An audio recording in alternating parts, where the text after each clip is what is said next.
As Leader Konfrst and I have stressed repeatedly, our goal is to create opportunity for our constituents through our work here at the Capitol. That means decreasing the burden on working Iowans, lowering costs for Iowa families, improving the well-being of Iowa's children, just giving Iowans a better deal. Republicans have been in charge for nearly 9 years now. And the result of these policies, Iowa's economy is shrinking. We are hurting the very people we were sent here to serve. In 2024, Iowa was one of just 2 states where real GDP contracted, and 47 states saw higher personal income growth than Iowa. The number of children qualifying for free or reduced price lunch grew for this current school year. We are going in the wrong direction. Warning bells are going off for our communities. Mass layoffs are a regular occurrence, as we saw this week at Whirlpool. Grocery prices are not going down, and housing supply is not going up. In Washington and Trump are not helping Iowans with their extreme tariffs that are a tax on working Iowans. In fact, the biggest tax increase in recent years. A tax that risks damaging our already soft ag economy, that's ruining relations with our neighbors and our largest trading partners, and that's not going to bring back manufacturing jobs anytime soon. The last time President Trump imposed tariffs, Iowa's farmers lost a chunk of our soybean market to Brazil. That is not acceptable. It's time for our Republican colleagues to remember that we were sent here to serve Iowans and to help them get ahead. Thank you. We, of course, just completed the second funnel, and between the chaos in Washington, the chaos in the global economy, and some worries about Iowa's economy, Iowans are concerned.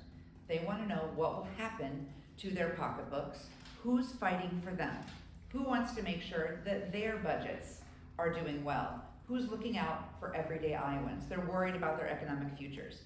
Republicans have done nothing to help Iowa's economy this session so far. They have done nothing to help Iowans when it comes to their budgets and their pocketbooks.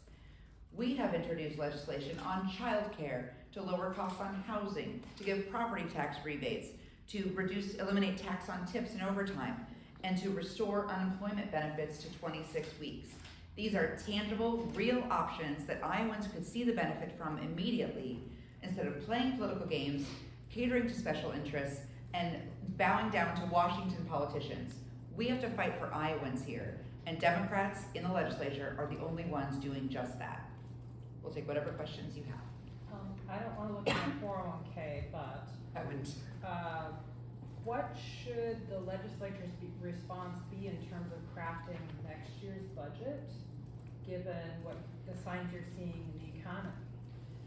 I would say, firstly, that what we need to do is we need to be realistic about where the economy is and where it could go. We can't play politics with Iowa's economic outlook. We have to be realistic about the impact of the chaotic tariff policy that's happening in Washington right now. And we have to look at what that's going to do to Iowans. 146,000 jobs are impacted by the tariffs that are out there right now. And we are the number 3 most negatively impacted state in the country when it comes to the retaliatory tariffs, particularly from Canada. So we have to be realistic about the impact. We can't play politics and then wonder what happened to the economy. Plus the fact that they've got these tax cuts that go mostly to wealthy Iowans that are rolling into effect, plus the fact that the voucher system is going to bring more money out of Iowa's economy. We have to start looking at the real numbers and stop playing politics with Iowa's budget. So what does being more realistic mean? What are the actions you should take? I think when we're looking at the budget, when Republicans are drafting their budget, they have to be able to understand that next year doesn't look like it's going to be much better, or if anything, it'll be worse than next year or than this year. What can we do to ensure that costs are stopped? So can we maybe put a cap on the number of school vouchers that are issued, for example, so that we can right size our economy and prepare? Can we make sure that Iowans have jobs? And if they don't, that they're able to get the unemployment they need to find a new job? What can we do to prepare for an economy that isn't doing very well right now, instead of just saying, yep, this is all great, let's cut more taxes for corporations, which is what Republicans seem focused on doing. I don't know if you Senator have Weiner, any do you want Yes, I would agree with much of what Leader Konfrst said. I am frankly flabbergasted that Governor Reynolds seems to be cheerleading what President Trump has done in terms of tariffs, because this is really going to hit Iowa's farmers, our ag economy, and the rest of the state really hard. So one of the things that we could do, in addition to passing school funding, which still hasn't been passed, would be to have an open process on the budget. We don't know what the numbers are. They don't share what the numbers are with us. We haven't had joint budget subcommittees. This would seem to be, as they're heading potentially into a time of crisis and potentially into a recession, this would seem to be the time to bring everyone together, both parties, minority, majority, look at the budget numbers and decide what our joint priorities are so that we can help Iowans prepare to get through this. Last time there was a great recession, legislators had to come back. The governor at that time, Chuck Colbert, cut the budget across the board. Do you foresee that, given the budget plan you've already witnessed sort of developing? Well, we're already dealing with a deficit budget. So given what's happening and the uncertainties that are happening both within this country and internationally now with the tariffs, it wouldn't surprise me. But we need to be able to do that from the point of view of transparency and information about which we have almost nothing right now. I believe Governor Reynolds would have to admit the impact of what's happening in Washington on Iowa's economy, and she's shown a complete failure of leadership when it comes to doing just that. She is still blaming Joe Biden for the economy that Donald Trump is now leading, and she is playing politics every day and not thinking about the impact of, for example, the almost 800 Iowans who lost their jobs this week. We have to be realistic and honest with each other and with our state about the impact and the future of this state's budget before we can actually look at the budget and try to solve it. So I think the governor has shown a failure of leadership here, and I don't anticipate that she would come see the light anytime soon. Can you comment that the DOJ task force met this week? There was no Democratic participation. I don't know whether a task force like this is subject to the partisan balance rule, but I think in the past, in general, when there have been ex officio legislators on a committee like this, they've been from both parties. Can you comment on your understanding of what the law requires and why Democrats weren't invited? It's frankly a mystery to me why Democrats were not invited. There are two ex officio Republican members on the committee. I don't think there are any people with expertise in certain areas on it either, and they would have a lot to offer. It makes me suspicious that the governor's not interested in looking at the details of the deficit budget or at what's happening with HHS, because further to what we were just discussing, big cuts are coming from Washington. And we don't have any kind of clarity on what that's going to look like for HHS or for Iowans or for Medicaid. Same from USDA, and NIH is cutting grant funding. We don't have any sense of what that's going to look like.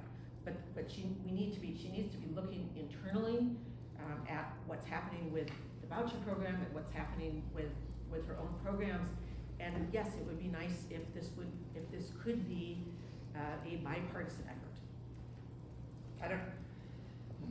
First time I saw the list was when everybody saw the list, and so I don't know where this falls in terms of what committee and what requirements they have, but I think it's clear if they want to look at government efficiency, they simply don't want any dissenting voices on that committee. Yeah, and I note that the auditor is also, and no one from the auditor's office is included in it, and they might have some insight into some of these issues. Where are you in the process of replacing Representative Sheets? Do you have a convention scheduled or anything? We will hear from the governor's office when the election date is set. We're of course working with county Democrats and folks like that. We just learned of it this week, so we're waiting for the information to get messaged from the auditor to the governor's office to call a date. But of course, we're already in conversations. It's a seat that we feel pretty confident that we can return a Democrat to that seat, but we are in that process right now. Do you have a candidate identified? Got a couple folks that we're talking to. A lot of people are stepping up who want to do this too, but I don't know yet who will end up, the county party will end up settling on. biggest disappointments of this period between the two funnels here, like things that you wish had advanced that didn't, or that did advance, perhaps that you wish that had not? Can you let me pull out my sheets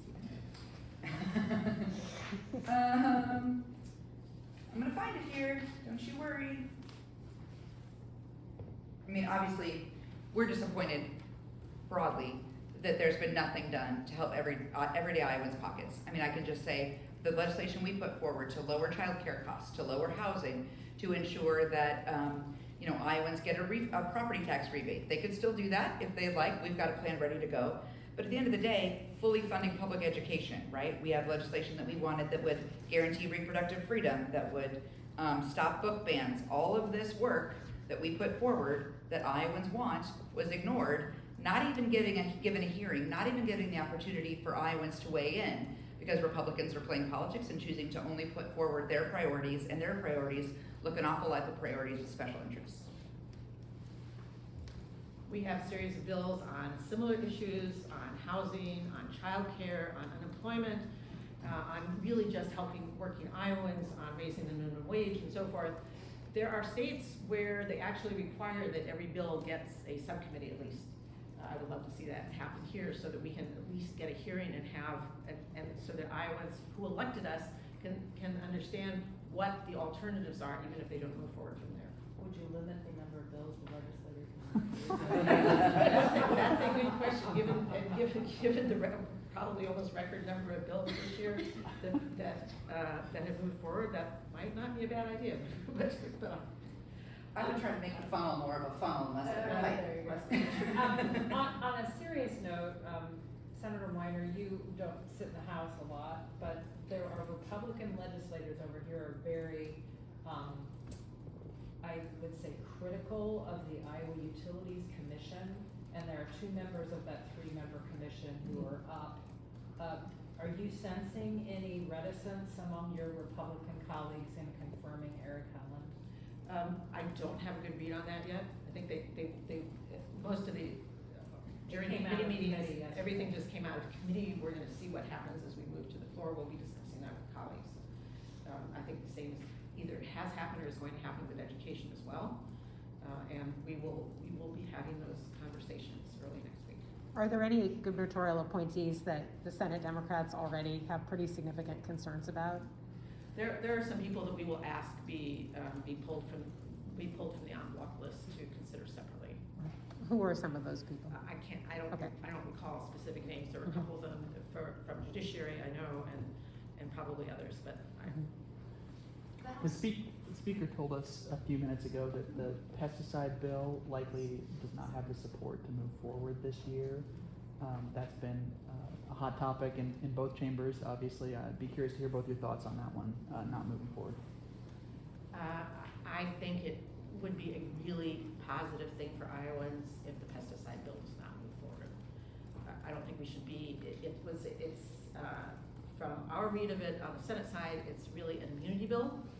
And once you give one set of companies immunity, others are going to line up for it. And we should not be taking away Iowans' right to sue in the event that they believe that they have been harmed. That's just, we work for Iowans, we don't work for the corporations. I would just say I think it's pretty telling that even Republicans in the House agree that giving immunity to pesticide companies in a state that has skyrocketing cancer rates is not a good idea. And I'm thrilled to see that hopefully we won't be debating that this year. Yesterday, the Senate advanced, or a Senate committee advanced the eminent domain bill, but they made a ton of changes to it. Do you guys have any initial thoughts on those changes? I don't have any particular thoughts on those changes. I'm really glad that the bill advanced at all, because none of these bills have had a hearing over the last few years in the Senate. And I really hope that the bill advances to the floor so we have the opportunity to have a robust debate on it, because Iowans have been asking for this, concern about their property rights for the last 4 years, and it has stalled every year in the Senate. To that, Senator Weiner, Senator Walz during the committee hearing was asking a line of questioning of Senator Buslow that seemed to indicate that Senator Walz has concern that procedurally Senate Republicans may be so-called double barreling the bill to limit debate. Have you learned anything more? We we have not learned anything, but I'm really happy that Senator Walz raised that, to sort of raise that issue that we don't want, it's not going to be fair to Iowans if we are put in a position where we can basically sing to the bill. So that was a very good marker to put down. Only thing I would add is that I think Iowans are pretty sick and tired of the games that are being played with this legislation, with the games that are being played with eminent domain. Let's talk about it. Let's bring it to the floor in both chambers. Let's have a conversation. Let's protect landowner rights, and let's stop playing games behind closed doors with procedural motions. If Republicans want to protect landowner rights, they would do it right now. They clearly are playing games, and Iowans are getting really tired of it. Anything else? Anybody want a primer on the unfinished business list? Yes, Please, yeah. please, for those who'd like to say, it's gonna be off the record with our rules expert, Jake. So, he's gonna come in, but you